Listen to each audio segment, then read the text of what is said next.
வணக்கம். பறிக்கப்பட்ட ஆர்.என். ரவியின் பதவி அதிரடி உத்தரவு போட்ட உச்சநீதிமன்றம்.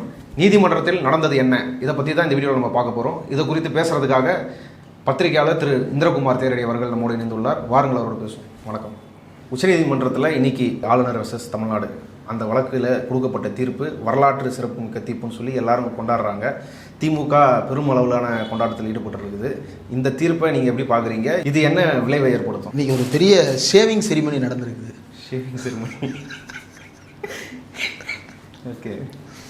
ஒரு நண்பர் ஒருத்தர் ஃபேஸ்புக்கில் போட்டிருந்தார். அதை சொல்ல முடியாது, ஏன்னா தப்பாக எடுத்துக்கிறாங்க. ஆனாலும் ஷேவிங் நடந்திருக்கு அப்படின்றத சொல்லலாம். அண்ணா கேட்ட கேள்வி தான், ஆட்டுக்கு தாடியும் நாட்டுக்கு ஆளுநரும் அப்படின்னு அண்ணாவுடைய உதாரணம் தான். தமிழ்நாடு அரசு தொடர்ந்து அனுப்பிய மசோதாக்கள் எதற்கும் ஒப்புதல் கொடுக்காமல் பெண்டிங்கில் போட்டுக்கிட்டே இருந்தார். நீட் மசோதா உள்ளிட்ட பல மசோதாக்கள். கடைசியாக இப்போது ரொம்ப முக்கியமாக ஒரு 10 மசோதாக்கள், அதாவது தமிழ்நாடு அரசே வேந்தருக்குரிய பொறுப்புகளை எல்லாவற்றையும் செய்து முடிக்கும் அப்படின்ற மாதிரி, அதாவது துணைவேந்தர் நியமனமாக இருக்கட்டும், வைஸ் சான்சலர்லேருந்து ரிஜிஸ்ட்ரார் வரைக்கும் எல்லா நியமனங்களுக்கும் வந்து நம்ம கவர்னரை வந்து நாட வேண்டி இருக்கிறது. அப்போ அது தேவையில்லை. அதே போல் பட்டமளிப்பு நமக்கே தெரியும். தமிழ்நாடு பல்கலைக்கழகங்களில் பட்டம் கொடுக்குற நிகழ்வுகளில் ஆளுநர் ஆர்.என். ரவி நடந்து கொள்ளுகின்ற விதம், அல்லது ரவியின் வருகையை முன்னிட்டு அங்கே காவல்துறை நடந்து கொள்ளுகின்ற விதம். ஏன்னா ரவி வர்றாரு அப்படின்னா ரவிக்குரிய புரோட்டோக்காலை தான் வந்து அங்கே ஃபாலோ பண்ண வேண்டியது இருக்குது. கவர்னருக்குரிய புரோட்டோக்கால் அப்படின்னு சொல்கிறத விட ரவிக்குரிய புரோட்டோக்கால் அப்படின்னு அங்கே அதை சொல்ல வேண்டியது இருக்குது. ஏன்னா கவர்னர் ஒருத்தர் வர்றாருன்னா அங்கே யாருனாலும் உள்ளே போகலாம் வரலாம். ஆனால் ரவி உள்ளே வர்றாருன்னா அங்கே கம்யூனிஸ்ட் வரக்கூடாது, திராவிட இயக்கத்தை சேர்ந்தவங்க வரக்கூடாது, மாணவர்களே திராவிட இயக்க மாணவர் அமைப்போ கம்யூனிஸ்ட் கட்சி மாணவர் அமைப்போ உள்ளே வரக்கூடாது. இந்த மாதிரி பல பேர் பட்டமளிப்பு போகிற காலேஜுக்கு கருப்பு சட்டை போட்டு யாரும் வரக்கூடாது, உருவி அடிக்கிறானுங்க. சட்டைக்கு மட்டும் சட்டையாவது ஒரு விஷயம் இருக்குது. இப்போது பேரவை உள்ளிட்ட முக்கியமான இடங்களில் கருப்பு சட்டை போட்டு போகிறது அப்படின்றது பெரும்பாலும் வந்து எதிர்ப்பை பதிவு செய்யும் விதமாக கருதப்படும். நானே தமிழ்நாடு சட்டப்பேரவைக்கு இருக்க போகும் பொழுது கருப்பு சட்டை போட்டு தான் போனேன். அங்கே இருக்கிற அதிகாரி ஆனால் சொன்னது என்னென்னா, ஏன் கருப்பு சட்டை போட்டு வந்திருக்கீங்க அப்படின்னு ஒரு வார்த்தை கேட்டார். இல்லை சார், வழக்கமாக கம்ஃபர்டபுளாக இருக்குது போட்டு வந்தேன் அப்படின்னு. சரி இனிமேல் அவாய்ட் பண்ணிக்கிங்க, தப்பு இல்லை.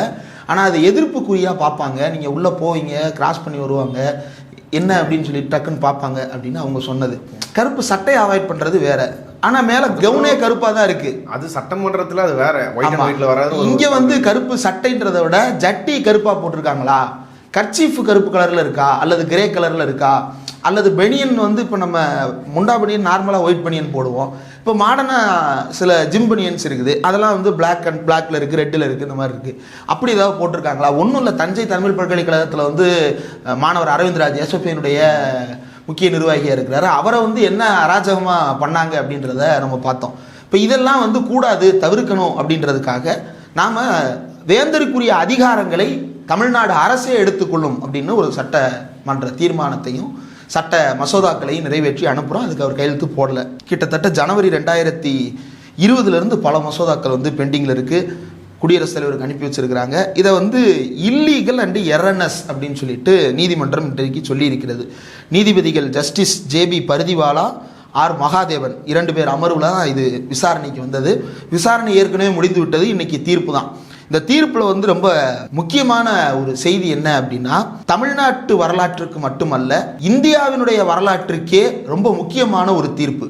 எப்படி வந்து ஆர்டிக்கிள் 365 பயன்படுத்தி நாடு முழுக்க ஆட்சிகளை கலைத்து கொண்டிருந்ததற்கு எதிராக ஒரு உச்சநீதிமன்ற தீர்ப்பு வந்து இப்போது யாருமே வந்து அப்படி கலைக்க முடியாது. அவ்வளவு கடுமையான விதிமுறைகளை நீதிமன்றம் வகுத்து கொடுத்தது. அந்த வழக்கை போல இந்த வழக்கு வந்து ஒரு வரலாற்று சிறப்புமிக்க வழக்காக பதிவாகி இருக்கிறது. ஏன்னா கடந்த 10 ஆண்டுகளாக இந்தியா முழுவதும் இருக்கக்கூடிய மாநில சட்டமன்றங்களை இயங்க விடாமல் தடுத்து வைத்திருந்தது இந்த ஆளுநர்கள் தான்.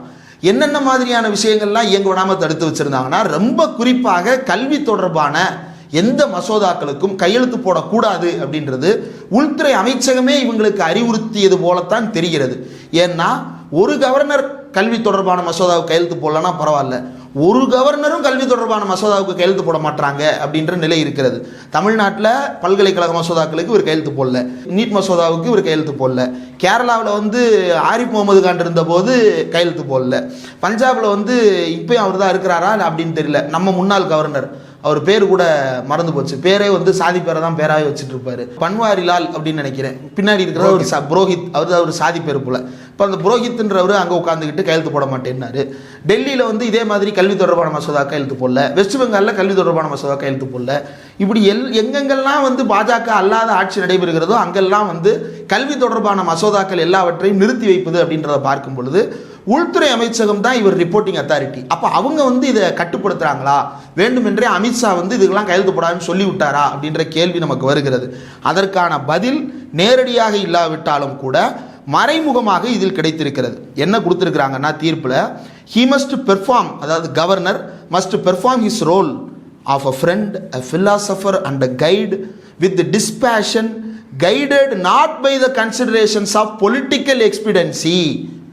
பொலிட்டிக்கல் எக்ஸ்பீடியன்சி அப்படின்னா அரசியல் ஆதாயங்களுக்காக செயல்படாமல், but by the sanctity of the constitutional oath he undertook, அரசியலமைப்பு சட்டத்தின் மீது எடுத்துக்கொண்ட உறுதிமொழிக்கு ஏற்ப நடந்து கொள்ள வேண்டும். அப்போ அரசியலமைப்பு சட்டத்தின் மீது எடுத்துக்கொண்ட உறுதிமொழிக்கு தக்கதான இவர் நடந்துக்கிறதா சொல்றாரு. இவர் என்ன சொல்றாரு, ஆர்டிகல் 200 படி எனக்கு டைம் ஃப்ரேம் கிடையாது, நான் வந்து மாநில அரசு சொல்றதை தான் கேட்கணும்னு அவசியம் இல்லை, எனக்கு இறையாண்மையை பாதுகாக்கிற கடமை இருக்கு, தேசிய நலனை பாதுகாக்க வேண்டிய கடமை எனக்கு இருக்கு அப்படின்னு சொல்லிட்டு இஷ்டத்துக்கு அவர் பேசிட்டு இருக்கிறாரு இல்லையா. அதெல்லாம் ஒரு படிக்கு மேல நான் வந்து நிறுத்தி வச்சுக்கிறேன்னா அது நிராகரிச்சிட்டன் தான் அர்த்தம் அப்படின்லாம் அவர் பேசிக்கிட்டு இருந்தார் இல்லையா. இப்போ அதுக்கு தான் கொட்டு வைத்திருக்கிறது. கவர்னர் மஸ்ட் பி கான்ஷியஸ், அதாவது இப்போ அரசியலமைப்பு சட்டப்படி நடக்கணும்னு சொல்லியிருக்கிறாங்க, உறுதிமொழிக்கு தக்க நடக்கணும்னு. உறுதிமொழிக்கு தக்க அப்படின்னா என்ன? The governor as a constitutional head of the state, இந்த மாநிலத்துக்கு அரசியலமைப்பு தலைமை அவர் தான், is obliged to accord primacy to the will and welfare of the people of the state, மாநில மக்களினுடைய நன்மை மற்றும் விருப்பத்திற்கு முன்னுரிமை கொடுத்து செயல்பட வேண்டும். And earnestly work in harmony with the state machinery, மாநில அரசு இயந்திரத்தோடு மிகுந்த அக்கறையோடு அவர் வந்து இணக்கமாக செயல்பட வேண்டும் அப்படின்னு குறிப்பிட்டிருக்கிறாங்க. அப்போ மாநில மக்கள் நலன் மீது அக்கறை கொண்டு அவர் என்ன முடிவுனாலும் எடுக்கலாமான்னா அடுத்த பேரா தான் ரொம்ப ரொம்ப முக்கியமான ஒரு பகுதி. Governor must be conscious not to create road blocks or choke hold to the state legislature in order to thwart and break the will of the people for political ends. அரசியல் முடிவுகளுக்காக மாநில சட்டப்பேரவையினுடைய குரல் வலையை நெரிப்பது போலவும் தடையை ஏற்படுத்துவது போலவும் ஆளுநர் செயல்படக்கூடாது. விச் மீன்ஸ் இவர் செயல்படுறாரு அப்படின்னு சொல்லியிருக்கிறாங்க. The members of the state legislature, இது ரொம்ப ரொம்ப ரொம்ப ரொம்ப அடிக்கோடிட்டு காட்ட வேண்டிய ஒரு தீர்ப்பு. The members of the state legislature have been elected by the people of the state as a result of democratic outcome, அதாவது மக்களினுடைய ஜனநாயக விருப்பத்தின் அடிப்படையில் மாநில சட்டப்பேரவை உறுப்பினர்கள் தேர்வு செய்யப்பட்டிருக்கிறார்கள். Are better attuned to ensure the well being of the people, அவர்கள்தான் மக்கள் நலனை பேணுவதற்காக கடமை விதிக்கப்பட்டவர்கள். Hence any expression contrary to the express choice of the people, அதாவது மக்கள் விருப்பத்திற்கு மாறான எந்த செயல்பாடும், இன் அதர் வேர்ட்ஸ், வேறு வார்த்தைகளில் சொல்வதானால் தி ஸ்டேட் லெஜிஸ்லேச்சர், மக்களின் விருப்பம் என்பது என்னன்னா மாநில சட்டப்பேரவை தான். மாநில சட்டப்பேரவைக்கு மாறாக எந்த முடிவு எடுத்தாலும் would be a renege on the constitutional oath, அரசியலமைப்பு சட்டத்தின் மீது எடுத்துக்கொண்ட உறுதிமொழியை மீறுவது, அதாவது அதிலிருந்து பின்வாங்குவது என்று தீர்ப்பு கொடுத்திருக்கிறார்கள். அப்போ ஆளுநர் ஏற்கனவே பின்வாங்கிட்டார். கிட்டத்தட்ட ராஜினாமா பண்ணிட்டு போ அப்படின்னு சொல்லிட்டு ஒரு ஐடி கம்பெனி ஊழியரை கூட்டிட்டு வந்து எப்படி வந்து ஒரு மேனேஜர் வந்து மிரட்டுவாரோ அது மாதிரி வந்து கவர்னரை உட்கார வைத்து பேப்பரை போட்டு போறியா இல்லையா அப்படின்ற கேள்வியை கேட்டிருக்காங்க. வேற எங்கேயுமே உன்னை மதிக்க மாட்டான், எதையும் சீண்ட மாட்டான், நீயா போயிரு அப்படின்றத அப்படின்னு தான் சொல்லி இருக்கிறாங்க. அப்போ நேரடியாக இதுல இன்னொரு முக்கியமானது, அம்பேத்கர் சொன்ன ஒரு விஷயத்தை கோட் பண்ணியிருக்கிறாங்க. however good a constitution may be, if those who are implementing it are not good, it will prove to be bad. அதாவது அரசியலமைப்பு சட்டம் எவ்வளவு சிறந்ததாக இருந்தாலும் கூட அதை நடைமுறைப்படுத்த வேண்டியவர்கள் நல்லவர்களாக இல்லாவிட்டால் அந்த அரசியலமைப்பு சட்டம் மோசமானதாக மாறிவிடும். விச் மீன்ஸ் அரசியலமைப்பு சட்டத்தையே மோசமானதாக மாற்றும் அளவுக்கு ஆளுநருடைய செயல்பாடுகள் அமைந்திருக்கிறது அப்படின்னு சொல்லிட்டு இறுதி வரியாக ஜஸ்டிஸ் பர்திவாலாவினுடைய ஜட்ஜ்மெண்ட்டில் இறுதி வரி இந்த வரியை குறிப்பிட்டிருக்கிறார். அரசியலமைப்பு சட்டத்தை அமல்படுத்துபவர்கள் கேவலமானவர்களாக இருந்தால் அரசியலமைப்பு சட்டம் வந்து மோசமானதாக இருக்கும். இன்னும் கலோக்கியலாக சொல்லணும் அப்படின்னா, பேய்கள் அரசாண்டால் பிணந்தின்னும் சாத்திரங்கள் அப்படின்னு சொல்லலாம். அப்போ ஆளுநருடைய நடவடிக்கையை வந்து அரசியலமைப்பு சட்டத்துக்கு முரணானது என்பது மட்டுமல்ல, அரசியலமைப்பு சட்டத்தை கேவலப்படுத்தி இருக்கிறார் ஆளுநர் ரவி அப்படின்னு ரொம்ப கடுமையான வார்த்தைகளை குறிப்பிட்டு எழுதியிருக்கிறாங்க. இதில் ரொம்ப கான்ஸ்டியூஷனலாக முக்கியமானது 2 விஷயங்கள்.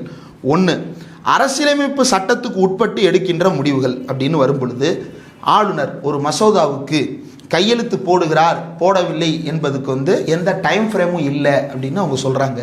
டைம் ஃப்ரேம் இல்லைன்னா எப்போனாலும் நான் முடிவெடுக்கலாமா? as soon possibleன்றது தான் ஏற்கனவே இருக்கிறது. as soon as possibleன்றது இருக்குது. ஆனால் இந்த காலத்துக்குள்ளே முடிவெடுக்கணும்னு இல்லைல்ல. நம்ம என்ன சொல்கிறோம்? as soon as possible, விரைந்து முடிவெடுன்னு நம்ம சொல்கிறோம். அது ஒரு நாளாகவும் இருக்கலாம், அரை நாளாகவும் இருக்கலாம், அல்லது இம்மீடியட்டாகவும் இருக்கலாம், பில் அனுப்பின ஒரு நொடியில் கூட இருக்கலாம். அந்த மாதிரி முடிவெடுக்க வேண்டியது தான் அவருடைய வேலை. ஆனால் அவர் என்ன பண்ணிட்டார்? as soon as possibleன்றதை எவ்வளவு நாள் நான் காலம் தாழ்த்திக்கலாம் அப்படின்னு இந்தியா முழுக்க இருக்கக்கூடிய ஆளுநர்கள் அத்தனை பேரும் அட்ராசியஸாக பிஹேவ் பண்ணாங்க. Keeping in mind the constitutional significance of Article 200 and the role it plays in the federal polity of the country, இந்தியாவினுடைய அரசியலமைப்பு சட்டத்தின் பிரிவு 200 முக்கியத்துவத்தை மனதில் வைத்தும், மேலும் இந்தியா முழுவதும் இருக்கக்கூடிய கூட்டாட்சி தத்துவத்தின் அடிப்படையிலான அரசமைப்பு முறையை மனதில் கொண்டும் நாங்கள் ஆளுநருக்கு காலக்கெடு விதிக்கிறோம். Failure to comply with the timelines will make the action of governor subject to judicial review. அதாவது முந்தி என்ன ப்ரொசீஜர் இருந்தது அப்படின்னா, ஆளுநர் மேலே எப்பயுமே அரசியலமைப்பு சட்டப்படி ஆளுநர் மேலே எந்த வழக்கும் நம்ம தொடுக்க முடியாது. இந்த மசோதாவுக்கு ஏன் கையெழுத்து போடலை அப்படின்ற வழக்குகள் தொடுக்கலாமே தவிர பிரைவேட்டாக எதுவும் பண்ண முடியாது. இப்பயும் பிரைவேட்டாக பண்ண போகிறதில்ல. அதே நேரத்தில் ஆளுநருக்கு இதுவரை கோர்ட்டு உத்தரவு போட்டிருக்காங்கன்னா இந்திய வரலாற்றில் இதுவரை ஆளுநர்களுக்கு நீ இதை செய் அப்படின்னு உத்தரவு போடலை. மாறாக ஆளுநர் செய்யலை, அதனால் எங்கள் முடிவின் அடிப்படையில் நாங்கள் செய்கிறோம்னு சொல்லியிருக்கிறாங்க. இந்த வழக்கில் என்ன நடந்திருக்குன்னா, நாங்கள் கொடுத்திருக்கின்ற இந்த கால கெடுவுக்குள் அவர் முடிவெடுக்காவிட்டால் அதை உடனடியாக நீதிமன்றங்கள் சீராய்வு செய்யும் என்று அறிவித்திருக்கிறார்கள். இது மிகப்பெரிய ஒரு திறப்பு. அதே போல அந்த டைம்லைன் கிட்டத்தட்ட செய்யலைன்னா அது தவறும் கூட. ஆமாம், செய்யலைன்னா நாங்கள் அதை எடுத்துருவோம். நாங்கள் அதை எடுத்துட்டு ஆர்டிகிள் 142 படி நானே முடிவெடுக்கிறதுனால எடுப்பேன், நீ ஏன் முடிவெடுக்கலைன்னு நான் கேள்வியும் கேட்பேன் அப்படின்னு சொல்லியிருக்கிறாங்க. இது ரொம்ப முக்கியமான ஒரு தீர்ப்பு. மொத்தம் 4 வகைகளில் டைம் ஃப்ரேம் ஃபிக்ஸ் பண்ணியிருக்கிறாங்க. குறைந்தபட்சம் 1 மாதத்திலிருந்து அதிகபட்சம் 3 மாதம் வரை தான் அவருக்கு எடுத்துக்கொள்ளக்கூடிய காலம். முதல்ல மாநில சட்டப்பேரவையினுடைய அறிவுறுத்தலோடு அந்த மசோதாவை தானே வைத்துக் கொள்வதா அல்லது குடியரசுத் தலைவருக்கு அனுப்புவதா அப்படின்றது குறித்து முடிவெடுப்பது. தானே வைத்துக் கொள்வது அப்படின்னா என்னன்றதை பின்னாடி சொல்கிறேன். வித்ஹோல்டு பண்ணுறதோ அல்லது பிரசிடெண்ட்டுக்கு அனுப்புகிறதோ ஸ்டேட் கவர்மெண்ட்டினுடைய எய்ட் அண்ட் அட்வைஸோடு செய்கிறாரு அப்படின்னா அதை 1 மாதத்துக்குள்ளே செய்யணும். ஏன்னா சில மசோதாக்களை வந்து இவர் முடிவெடுக்க மாட்டாருன்றதுனால டைரெக்டாகவே அங்கே போகிறதுக்கான மெசேஜோடு அனுப்புவாங்க. அப்படி போகும் பொழுது அதை 1 மாதத்துக்குள்ளே அவர் அனுப்பி வைக்கணும்.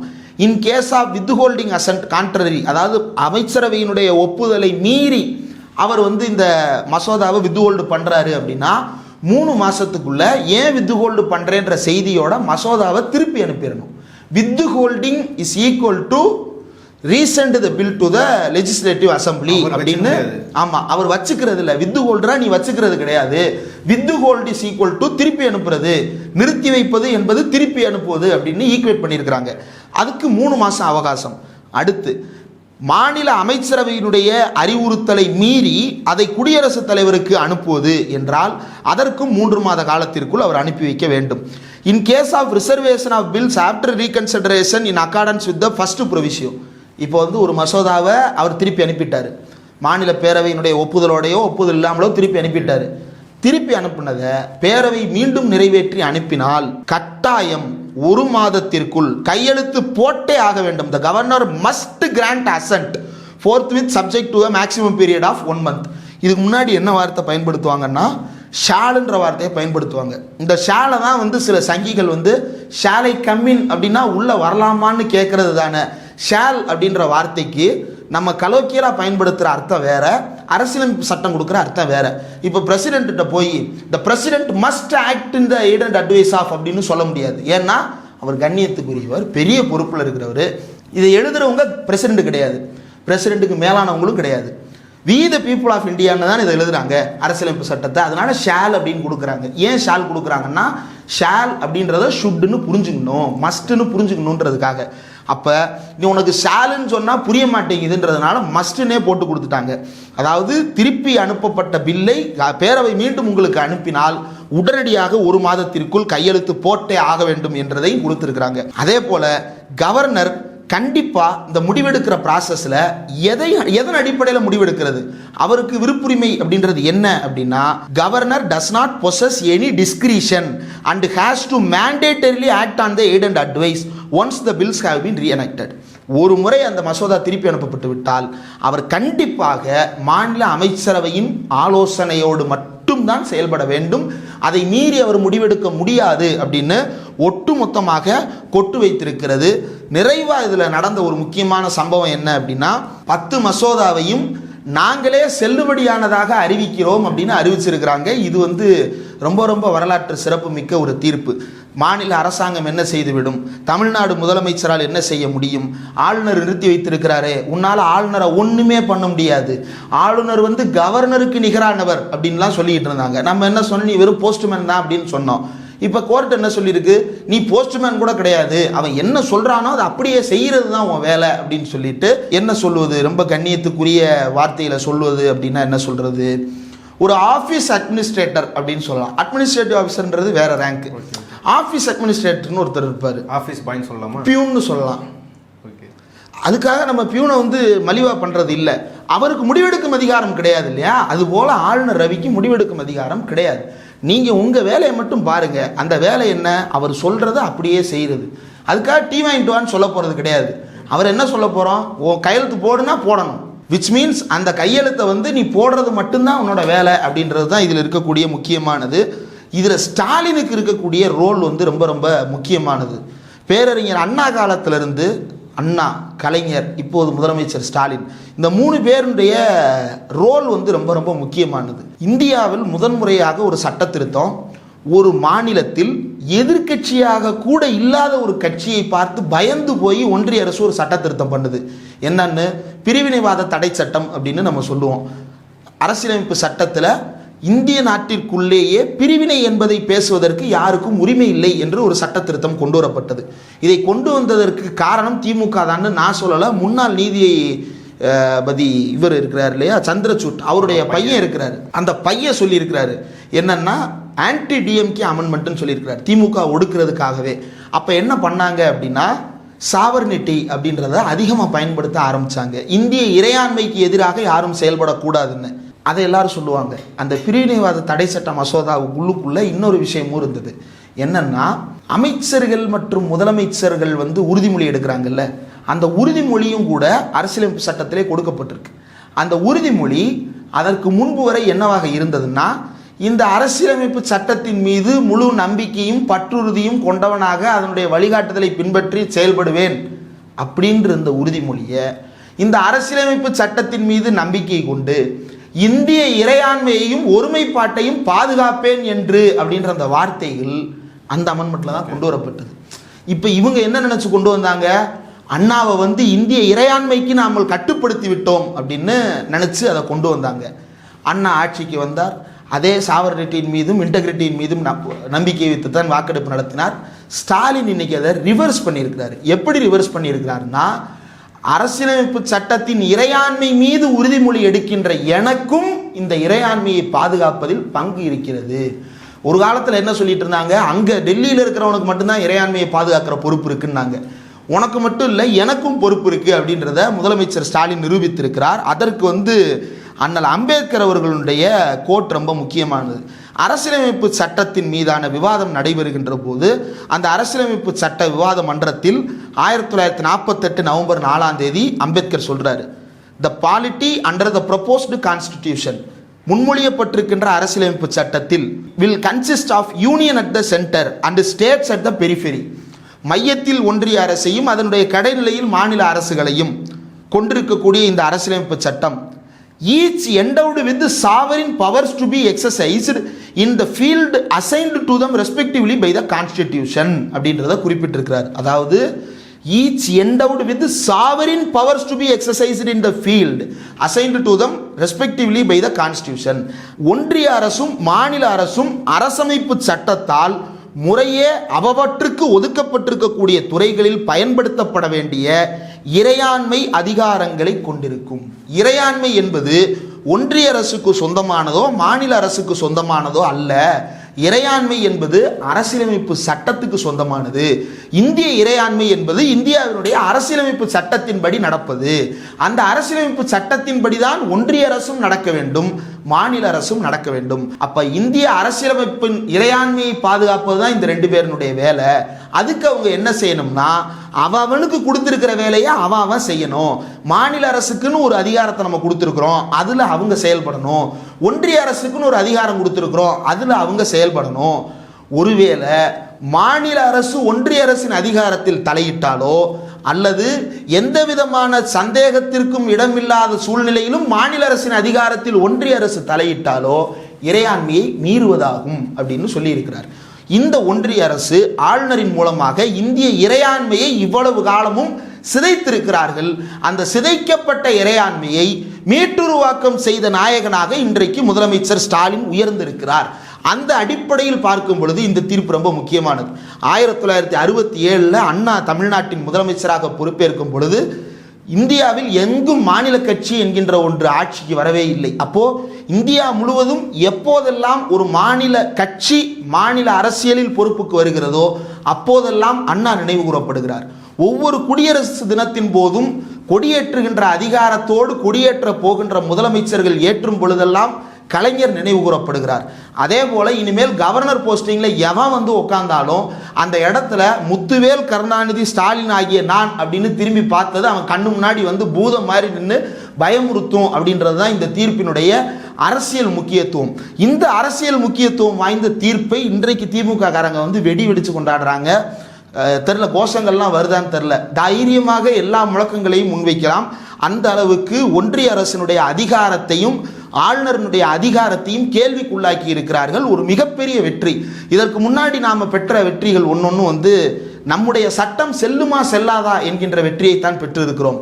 ஆனால் ஒரு அரசியலமைப்பு சட்டத்தால் உருவாக்கப்பட்ட ஒரு பதவிக்கு உரிய கண்ணியத்தை காப்பாற்றுவதற்கான ஒரு வழக்கை தமிழ்நாடு அரசு தொடுத்து இப்போ வந்து இந்த கவர்னர் பதவியை வந்து ஒடுக்கி வைத்திருக்கிறது. எப்படி எஸ்ஆர் பொம்மை வழக்கு வந்து ஒரு பெஞ்ச்மார்க் வழக்கோ அதுபோல வந்து இந்த வழக்கு வந்து ஒரு பெஞ்ச்மார்க் வழக்கு. இனி யார் வந்து கவர்னரை பற்றிய ஒரு வழக்கு போட்டாலும் இந்த வழக்கின் மேற்கோள் இல்லாமல் அந்த வழக்கு நடக்கவே நடக்காது. நீதிபதி இந்திரா சகானி வழக்கு வந்து ரொம்ப முக்கியமானது. அதில் நீதிபதி ரத்னவேல் பாண்டியன் வந்து இடம்பெற்றிருந்தார். ரத்னவேல் பாண்டியன் யாருன்னா திமுகவின் மாவட்ட செயலாளராக இருந்தவர். அதற்கு பிறகு அவர் வந்து அந்த மாவட்ட செயலாளர் பதவியை வந்து போட்டியிடுறாரு. அவர் ஒர்க் அவுட் ஆகலை. அதுக்கு பிறகு அவர் வந்து ஜுடிஷியரிக்கு போயிடுறாரு, பரீட்சை எழுதி பாஸ் ஆகிறாரு, உச்சநீதிமன்றத்துக்கு போகிறாரு. இந்திரா சகானி வழக்கின் அமர்வில் அவரும் இருக்கிறாரு. அவர் என்ன சொன்னார் அப்படின்னா, என் வாழ்நாள் கடமையை நான் செய்திருக்கிறேன். எப்படி? இந்த ஜட்ஜ்மெண்ட்டில் வந்து நான் பெரியாரை கோட் பண்ணி எழுதியிருக்கிறேன். இனி எவன் இந்த கேஸை ரெஃபர் பண்ணாலும் தந்தை பெரியாரை பற்றி அவன் படிப்பான், அதை நோக்கி அவன் நகருவான். அந்த கடமையை நான் செஞ்சுருக்கேன் அப்படின்னு சொல்லுவார். ரத்னவேல் பாண்டியன் ஒரு நீதிபதியாக இருந்து அதை செய்கிறது ஈஸி. ஆனால் ஒரு முதலமைச்சராக இருந்து நீதிமன்றத்தில் இதை சாத்தியப்படுத்துவது அப்படின்றது பொலிட்டிக்கலி வெரி வெரி சிக்னிஃபிகண்ட் ஆனது. மாநில அமைச்சர்களினுடைய மாண்பு, மாநில சட்டப்பேரவையினுடைய இறையாண்மை அத்தனையும் காப்பாற்றுவதற்கான ஒரு முக்கியமான வழக்காக இருக்கிறது. நிச்சயமாக இந்தியா முழுவதும் எப்படி வந்து பல கட்சி தலைவர்களும் இப்போ சென்னைக்கு வந்து இப்போ ஒரு பார்த்துட்டு போனாங்க இல்லையா, டீலிமிட்டேஷன் தொடர்பாக, அவர்கள் அத்தனை பேரும் சேர்ந்து ஸ்டாலினுக்கு விழா எடுத்து கொண்டாடக்கூடிய அளவுக்கு முக்கியமான ஒரு வழக்கு. இதே போல தான் இதுக்கு முன்னாடி நீட் வழக்கில் வந்து நாம் தீர்ப்பை பெற்றிருந்தோம். நீட் வழக்கில் வந்து நம்ம பெற்ற தீர்ப்பின் அடிப்படையில் தான் இன்றைக்கி அகில இந்திய மருத்துவ கோட்டாவில் எல்லா மாநிலமும் அவன் சீட்டில் வந்து 15% ஒன்றிய அரசு கொடுக்குறான். அப்படி திருடிட்டு போகிற சீட்டில் வந்து இடஒதுக்கீடு கொடுக்க மாட்டேன்னு ஒன்றிய அரசு சொல்லுது. கொடுக்கணும்னு கட்டாயப்படுத்தினது நம்ம போட்ட வழக்கு. இப்படி பல்வேறு வழக்குகள். இந்த வழக்குக்கு பின்னாடி இந்த வழக்கை நடத்திய வழக்கறிஞர்கள் ரொம்ப முக்கியம். முகுல் ரோஹத்கி வாதாடி இருக்கிறார், ராகேஷ் திவிவேதி வாதாடி இருக்கிறார், இவங்களோட தமிழ்நாடு அரசு சார்பாக வில்சனும் வாதாடி இருக்கிறார். அவருடைய இதுவும் கூட ரொம்ப முக்கியமான ரோல் இந்த வழக்குகள் ஒட்டு மொத்தத்தில். இந்த வழக்கினுடைய ஒவ்வொரு நிலையிலும் வந்து இவர்களுடைய வாதங்கள் வந்து ரொம்ப ஆணித்தரமான வாதங்களாக இருந்தது. குறிப்பாக கவர்னர் தரப்பு வந்து ஆரம்பத்திலேயே ஒப்புதல் கொடுக்குறேன் அப்படின்னு சொல்லி பதில் கொடுத்துருந்தா இந்த கேஸ் இந்த நடவடிக்கை வந்திருக்காது. முதல்ல கவர்னர்கிட்ட கேட்குறாங்க, பதில் கேட்குறாங்க, என்னங்க சொல்கிறீங்க அப்படின்ட்டு.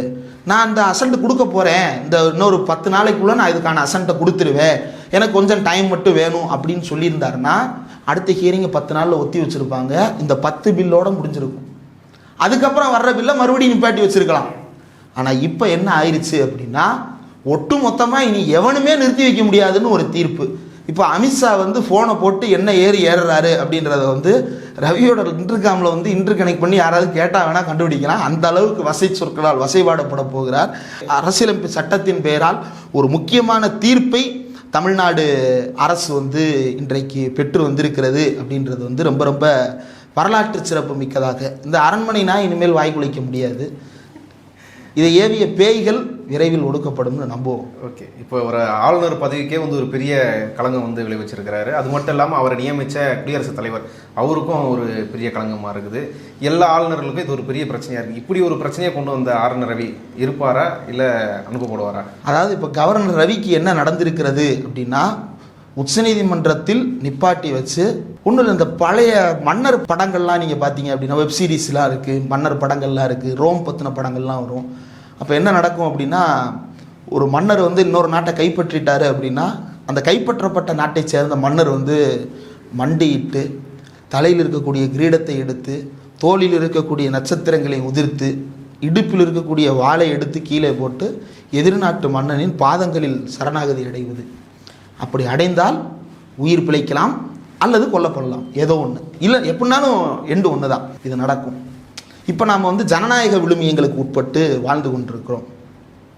ஆனாலும் கிட்டத்தட்ட அது மாதிரியான ஒரு சம்பவம். நான் கான்ஸ்டிடியூஷனல் ஹெட்டு, நான் எப்பேற்பட்ட ஆள் தெரியுமா, எனக்கு வானளாவிய அதிகாரம் இருக்கிறது அப்படின்னு ஆடிக்கிட்டு இருந்தார். வானளாவிய அதிகாரம்லாம் கிடையாது, உனக்கு அதிகபட்சம் 90 நாள் அப்படின்னு சொல்லிட்டு கெடு விதித்திருக்கிறார்கள். இந்த கெடுவுக்கு உட்பட்டு அவர் நடக்க வேண்டிய கட்டாயத்திற்கு இப்போது ஆளாகி இருக்கிறார். இது இந்தியா முழுக்க இருக்கக்கூடிய ஆளுநர்களுக்கு களங்கம் ஏற்படுத்தியது மட்டுமல்ல, அம்பேத்கரே வந்து இவங்க வந்து என்ன பார்க்குறாங்க அப்படின்றத வந்து பேச வேண்டியது இருக்குது. அம்பேத்கர் கிட்ட இதை பற்றின விவாதங்கள் வரும் பொழுது அம்பேத்கர் ரொம்ப நம்பிக்கையோடு இருந்தார். என்ன நம்பிக்கையோடு இருந்தார்னா, கவர்னராக நியமிக்கப்படுகின்ற ஒருத்தர் வந்து அப்படி அறிவு கெட்டவர்களாக வரமாட்டார்கள். மாற அவர் என்ன நினைச்சார் அப்படின்னா, அம்பேத்கர் என்ன நினைச்சார்னா, இந்திய சமூகம் என்பது சாதிய சமூகம். இந்த சாதியின் பேரால் தான் இங்கு இருக்கக்கூடிய உறுப்பினர்கள் தேர்ந்தெடுக்கப்படுகிறார்கள். அப்படி சாதியின் பேரால் தேர்ந்தெடுத்து வருகின்ற உறுப்பினர்கள் நல்லவர்களாக இருக்க வாய்ப்பே இல்லை அப்படின்னு அவர் வந்து திடமான ஒரு நம்பிக்கை இருந்தது. அதை பல இடங்களில் அந்த காலத்தில் நம்ம பார்க்கவும் முடிந்தது. காலப்போக்கில் அது மாறிக்கொண்டிருக்கிறது, அதை விடுவோம். ஆனால் அவர் என்ன நினைச்சார்னா, கவர்னராக வருகின்றவர்கள் தூய்மையானவர்களாக இருப்பார்கள். they will not be dumb, they will not be stupids, they will not be idiots. இது அரசியல் சட்டத்தில் அவர் பேசியிருக்கிறார். ஆனால் இவர் வந்து என்ன அம்பேத்கர் எங்கே போய் நீங்கள் இப்படி நினச்சிங்க, நானும் எவ்வளோ கேவலமானவன் தெரியுமா அப்படின்னு சொல்லிட்டு அம்பேத்கர் சிலைக்கு முன்னாடி நின்று, ஐயா நான் கேவலமானவன், எப்படி வந்து இந்த சின்னத்தம்பி படத்தில் எனக்கு கல்யாணம்னு ஒரு ஜீவன் ஓடி வருமோ அந்த மாதிரி நான் கேவலமானவன் இந்தியா முழுக்க ஆளுநர் ஓடி காட்டி இருக்கிறார். தேவையில்லாத ஒரு குட்டை மண்டையில் தானே போய் வாங்கி இருக்கிறார். அவருக்கு நாம் நன்றி சொல்ல வேண்டும். இந்த வரலாற்று சிறப்புமிக்க வாய்ப்பை ஸ்டாலினுக்கு கொடுத்ததற்கும், இந்த வரலாற்று சிறப்பு மிக்க தீர்ப்பை எழுதுகின்ற வாய்ப்பை மகாதேவனுக்கும் பரிதிவாலாவுக்கும் கொடுத்ததற்கும் நாம் இவருக்கு தான் நன்றி சொல்ல கடமைப்பட்டிருக்கிறோம் அப்படின்னு நினைக்கிறேன். இனிமேலாவது இந்தியா முழுக்க இருக்கக்கூடிய இனிமேல் வாழ ஆட்டவே முடியாது. கண்ணில் ஒரு திமிரு, ஒரு நடையில ஒரு கம்பீரம், அதெல்லாம் எதுவும் கிடையாது. இந்த விஜயகாந்த் பாட்டு ஒன்று வரும்ல, நாட்டாம பாதம் பட்டா அங்கே வெல்லாம விளையும் அடி, அந்த மாதிரிலாம் பாட்டு பிஜிஎம்லாம் கிடையாது. யார் அவன் பிஜிஎம் போட்டது, முதல்ல அவனை விரட்டி விடு அப்படின்னு சொல்லி நீதிமன்றம் தீர்ப்பு கொடுத்துருக்கிறது. இனி அடுத்து நாம் செய்ய வேண்டிய ஒன்று இருக்குது, அந்த மாளிகையை நம்ம திருப்பி எடுக்கிறது. இப்படி எந்த அதிகாரமும் இல்லாத ஒருத்தருக்கு எதுக்கு செக்ரட்டரியேட் வேணும், எதுக்கு ஆளுநர் மாளிகை வேணும், அதுக்கு ஒரு ஸ்டாஃப் குவார்ட்டர்ஸ் வேறு, அது ஒரு கிண்டியில் இருக்கக்கூடிய காடுங்க அது. இப்போ நம்ம இன்றைக்கி வந்து நிலைமை மாறிடுச்சு. ஒரு காலத்தில் நம்ம என்ன சொன்னோம், சேது சமுத்திர திட்டத்தின் மீது ரொம்ப பாசத்தோடு இருந்தோம், அதை செய்யணும்னு சொன்னோம். திமுக மட்டும் இல்லை, அன்னைக்கு ஃபார்வர்டு பிளாக்ல இருந்த PK மூக்கையாத்தேவர் முதற்கொண்டு சேது சமுத்திர திட்டத்தை நடைமுறைப்படுத்தணும்னு நாடாளுமன்றத்திலே போய் பேசிட்டு வந்திருக்கிறாங்க. இன்னைக்கு சேது சமுத்திர திட்டத்தை நம்ம அந்த கண்ணோட்டத்தோடு அணுகிறோமானா இல்லை. அங்கே வந்து அந்த பகுதி இருக்கு இல்லையா, அந்த கல்ஃப் பகுதி இருக்கு இல்லையா, அந்த பகுதியை வந்து ரொம்ப கடல் வளம் மிக்க பகுதியாக நம்ம கருதுகிறோம். உலகம் முழுக்க இருக்கக்கூடிய பயோடைவர்சிட்டி ஹாட்ஸ்பாட்ஸ் அப்படின்னு சொல்லுவோம் இல்லையா, அதாவது அங்கே இருக்கக்கூடிய உயிர் பன்மைத்துவம் வந்து ரொம்ப அலாதியானது அப்படின்னு நம்ம சொல்லுவோம். அந்த மாதிரி அந்த இடத்துக்கு பயாலஜிஸ்டுகள், உயிரியலாளர்கள் வைத்திருக்கக்கூடிய பேர் என்ன அப்படின்னா, உயிரியலாளர்களின் சொர்க்கம் அந்த இடத்துக்கு பேர். அந்த அளவுக்கு கீழே வந்து பவளப்பாறைகளும் மீன் வளமும் மண்டி கிடக்கின்றன, அதை கெடுத்துடக்கூடாதுன்னு இப்போ அதை நம்ம கைவிட்டுட்டோம். அப்போ ஈக்கலாஜிக்கலாக வந்து என்வையான்மெண்டலாக வந்து நம்ம வந்து அறிவுள்ளவர்களாக மாறி இருக்கிறோம்.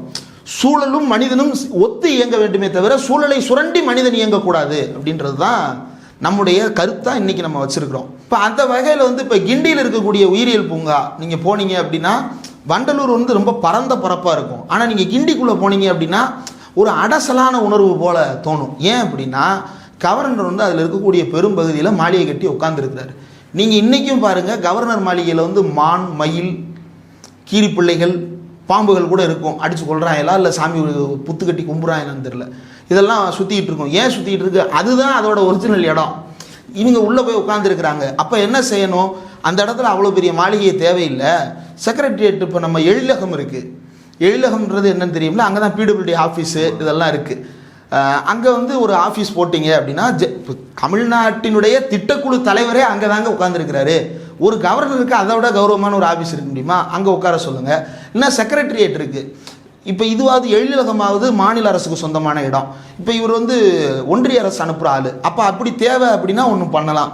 அங்கேயே வந்து சென்ட் ஜார்ஜ் கோட்டையிலே வந்து ஓரத்தில் அங்கே இராணுவ முகாம் இருக்குது. அதில் ஒரு சின்ன இடத்த ஒதுக்கி அவருக்கு ஒரு இந்த இப்படி ஒரு மாதத்தில் 3 மாதத்தில் கையெழுத்து போடுறதுக்கு ஒரு 10க்கு 10 ஆஃபீஸ் இருந்தால் பத்தாதா? பக்கத்துலேயே இருக்கும்போது சீக்கிரமாக கொடுத்துடலாம்ல. எங்கேருந்து? செக்ரட்டரியேட் பக்கத்துலேயே இருக்கும்போது சீக்கிரமாக கொடுத்துடலாம். பக்கத்துலேயே நம்மளுக்கும் வேலை வேமா முடியும். அப்படி கொடுத்துட்டு தங்குறதுக்கு வேணால் நம்மக்கிட்டே வந்து நகர்ப்புற வாழ்விட மேம்பாட்டு வாரியம் இருக்கிறது. அப்படி இல்லைன்னா வந்து எம்எல்ஏ ஹாஸ்டல் இருக்குது. அது நல்ல வசதியான இடம், அமைதியான இடம். அந்த மாதிரி ஒரு இடத்துல வந்து அவருக்கு கொடுக்கலாம். அதை வந்து அடுத்து தமிழ்நாடு அரசு வழக்காகத்தோடு இப்போ இது பரவாயில்ல, இதோட சேர்த்து கொடைக்கானல்லையா ஊட்டியில் வர ஸ்டேட் இருக்குது. இப்போ அதையும் வந்து சேர்த்து கையகப்படுத்தி அங்கே வந்து ஒரு ஆரோக்கியமான உயிரியல் பூங்காவை மேம்படுத்துகின்ற வேலையோ அல்லது மக்கள் பயன்பாட்டுக்கு விடக்கூடிய வேலையோ செய்யலாம். அதை அடுத்து தமிழ்நாடு அரசு செய்யும்னு நான் நம்புகிறேன். ஏன்னா பெரிய அளவுக்கு எலக்ட்ரிசிட்டி செலவு இருக்குது, தண்ணி செலவு இருக்குது, இவ்வளவு செலவு இருக்குது.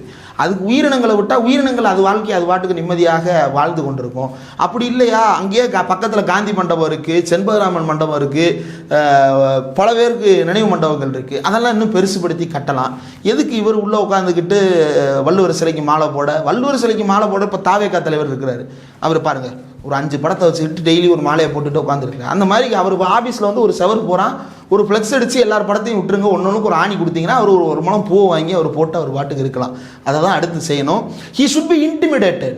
அவங்களுக்கு இந்த அதிகாரம் ஏன் இந்த அதிகார போதை வருதுன்னா, நீங்கள் ஒரு ஆஃபீஸில் உட்காந்துருக்கக்கூடிய அலுவலராக இருக்கும் பொழுது இந்த போதை வராது. ஏன் இவ்வளவு வருது அப்படின்னா, அவர் இருக்கக்கூடிய அந்த மாளிகை இருக்குல்ல, அந்த மாளிகை யாருக்கு உருவாக்கப்பட்டதுன்றதை யோசித்து பார்த்தோம்னா இதை புரிஞ்சிடும். அது வந்து பிரிட்டிஷினுடைய கவர்னர்களுக்கு. அந்த கவர்னர் யாருன்னா ராணியால் ராஜாவால் நேரடியாக அனுப்பப்பட்டவர்கள். ராணியினுடைய ஒரு நகலாக இங்கிருந்து, ராஜாவினுடைய ஒரு நகலாக இங்கிருந்து செயல்படக்கூடிய வேலையை தான் கவர்னர்கள் செய்து கொண்டிருந்தார்கள், வைஸ்ராய்கள் செய்து கொண்டிருந்தார்கள். அவங்களுக்காக கட்டப்பட்ட மாளிகை. அப்போ அதில் போய் உட்காரும் பொழுது இப்போ சந்திரமுகி படத்தில் பார்த்துருப்பீங்க, கங்கா சந்திரமுகி ரூமுக்கு போனா, சந்திரமுகியோட சலங்கையை மாட்டினா, கங்கா சந்திரமுகியாவே மாறினா அப்படின்ற மாதிரி உள்ளே போய் இவர் உட்கார்றது. லார்டு வெல்லிஸ்லி, லார்டு லிட்டன் பிரபு, இந்த மாதிரி பேர்கள்லாம் படிச்சுட்டு லார்டு சேரில் உட்காந்தாரு, அவரே லார்டானார், அவரே லார்ட் லபக்தாஸாவும் மாறிட்டார் அப்படின்ற மாதிரி அவர் வந்து பிஹேவ் பண்ணிட்டு இருக்கிறாரு. அப்போ அந்த அதிகார போதையை குறைப்பதற்கு நீதிமன்றங்கள் உளவியல் ரீதியாக சிந்தித்து இது போன்ற அதிகார மைய முதலமைச்சர் வீடு எங்கே இருக்குது? கிரீன்வேஸ் ரோட்டில் தான் இருக்குது. அவர் தனியாக வீடு வச்சிருக்காரு, சொந்த வீடு வச்சிருக்காரு, ஓகே. அவர் அமைச்சர் வீட்டில் தங்கணும்னா எடப்பாடி எங்கே இருந்தார்? கிரீன்வேஸ் வீட்டில் தான் இருந்தார். கிரீன்வேஸ் வீடுன்றது என்ன? அது வந்து அங்கே இருக்கக்கூடிய கொஞ்சம் பெரிய பங்களா. ஏன்னா பார்க்க வர்றவங்க போகிறவங்க அதிக பேர் இருப்பாங்க. இப்போ நம்மளே அமைச்சர்கள் அலுவலகத்துக்கு போய் பார்த்தோம்னா ஒரு நேரத்தில் 100-200 பேர் நிற்பாங்க ஒரு சாதாரண அமைச்சர் அலுவலகத்தில். இப்போ முதலமைச்சர் அலுவலகம்னா நிறைய தேவை. இப்போ உங்களுக்கு அந்த மாதிரி விசிட்டர்ஸும் உங்களுக்கு தேவையில்லை. அப்போ ஒரு நல்ல அந்த மாதிரி கிரீன்வேஸ் ரோட்டில் இருக்கக்கூடிய ஒரு பங்களா போதாதான்? எதுக்கு இவ்வளோ பெரிய மாளிகை, எதுக்கு இவ்வளோ பெரிய மான் மயில் குடும்பத்தோடு உட்கார வச்சு சவரட்டனை பண்ணிக்கிட்டு நம்ம தமிழ்நாட்டு மக்களுடைய காசில் வந்து வெங்காயம் போடாமல் சமைக்கிறது, இந்த வேலையில் பார்த்துக்கிட்டு உள்ளே உட்கார வச்சுட்டு அவர் ஏதாவது அங்கன்வாடியில் சேர்த்து விட்டு அங்கன்வாடியிலேருந்து சாப்பாடு அனுப்பி விட்டு அவர் வாட்டுக்கு சாப்பிட்றாரு, இல்லைன்னா தனியாக மெய்டு வச்சுக்கிறாரு. என்னத்துக்கு? அப்போ இந்த அதிகார போதையை அவர்கிட்டருந்து பிடுங்கி எறிய வேண்டிய நேரம். ஒட்டுமொத்தமாக இது வந்து முதலமைச்சருக்கான மொமெண்ட் அப்படின்னு நான் நினைக்கிறேன். ரொம்ப வரலாற்று சிறப்பு மிக்க ஒரு மொமெண்ட். இந்த மொமெண்ட் வந்து 1974 கலைஞர் வந்து இது எல்லாத்தையும் தீர்மானமாக போட்டார். ஆனால் அவரால் அதை அமல்படுத்தும் நிலைக்கு போக முடியல. ஏன்னா அதற்கு பிறகு எமர்ஜென்சி வந்தது, எமர்ஜென்சிக்கு பிறகு 12 ஆண்டு காலங்கள், அடுத்து 2 வருஷத்தில் ஆட்சி போயிருது, மறுபடியும் 5 வருஷம் கழிச்சு வர்றாரு. அப்போ வந்து பல்வேறு நெருக்கடிகள்னு இதெல்லாம் தொடர்ந்து நடத்துவதற்கான காலம் வந்து அவர் கையில் இல்லை. அப்போ முதலமைச்சர் மு.க. ஸ்டாலினுக்கு அந்த இருக்கின்ற காலத்தை பயன்படுத்தி கலைஞரிடமிருந்து நம்ம இன்னும் என்ன அடுத்த கட்டத்துக்கு நகர்த்துவதுன்னு இந்த வழக்கை தொடுத்து வாங்கி இருக்கக்கூடிய இந்த தீர்ப்பு முக்கியமானது. நீட்டுக்கான வழக்கும் தொடுக்க வாய்ப்பு இருக்கிறதுன்னு வில்சன் அவர்கள் சொல்லி இருக்கிறார். அப்படி ஒன்று தொடுக்கப்பட்டு அதிலும் நமக்கு வெற்றி கிடைத்தால் ரொம்ப முக்கியமான காலகட்டமாக இருக்கும். ஏன்னா பாசத்தின் பல்லில் 2 பல்லில் ஒரு பல்லை பிடுங்கி இருக்கிறோம், இன்னொரு பல்லையும் பிடுங்கிட்டோம் அப்படின்னா அது ரொம்ப சிறப்பானதாக இருக்கும். பொறுத்து பார்ப்போம். இவ்வளோ நேரம் இந்த செய்தி குறித்து உங்கள் கருத்துக்களை பகிர்ந்து கொண்டதுக்கு நன்றி.